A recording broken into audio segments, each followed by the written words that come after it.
Thank you, Travis. Good evening to our viewers and welcome to tonight's regional news. We begin in Barbados. The Inter-American Development Bank has approved $120 million loan to Barbados to help the country deal with the COVID-19 crisis and its aftermath. The bank's board of executive directors approved the loan this week as part of a larger initiative by a network of international financial institutions to assist Barbados with the fallout from the pandemic, which is projected to result in a loss of revenue of almost $500 million Barbados dollars. I quote, "The government of Barbados responded swiftly to the pandemic, issuing an emergency management COVID-19 curfew directive in March 2020. The directive introduced a series of economic and fiscal stabilization measures to address the toll of the health crisis," end of quote, the Inter-American Development Bank noted. Funds from the loan will, among other things, go towards the Barbados Public Sector Modernization Program, the upgrading of the government's ICT infrastructure, a digital document and records management system, and common services for digital transactions and a new digital identification card system.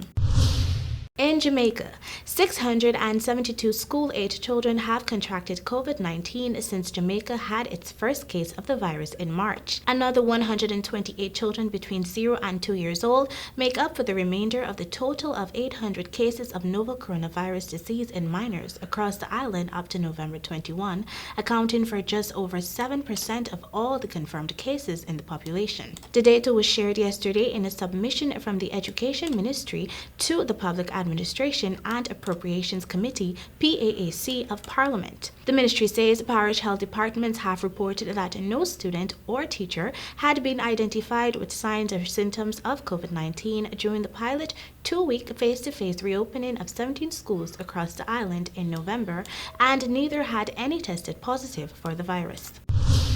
We continue in Antigua and Barbuda. The first batch of high-tech bracelets that will be used to track movements of people in quarantine are set to be rolled out on Friday.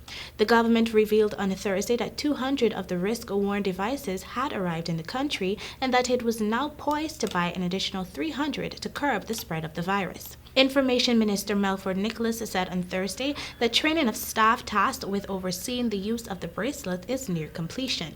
Nicholas said that the bracelets have been deemed necessary due to people refusing to adhere to quarantine rules, which puts the nation at risk. And finally, for some international news, the first consignment of the Pfizer and BioNTech coronavirus vaccine has arrived in the United Kingdom. It has been taken to a central hub at an undisclosed location and will be distributed to hospital vaccination centers around the United Kingdom.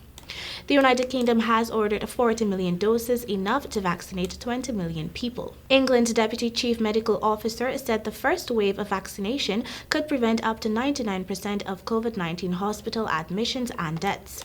The order in which people will get the jab is recommended by the Joint Committee on Vaccination and Immunization, JCVI, and decided by the government. Elderly people in care homes and care home staff have been placed top of the priority list, followed by over 80s and health and care staff. Professor Jonathan Van Tam said that it would be possible if everyone on the first priority list took the vaccine, and it was highly effective. He said it was key to distribute the vaccine, I quote, as fast, end of quote, and at the, I quote, highest volume, end of quote, as possible. But he acknowledged that there would need to be some flexibility in the list. The Pfizer BioNTech vaccines are made in Belgium and have traveled to the United Kingdom via the Eurotunnel. The United Kingdom became the first country in the world to approve the Pfizer vaccine on Wednesday. And that concludes your regional news. Thank you for joining. Back to you, Travis.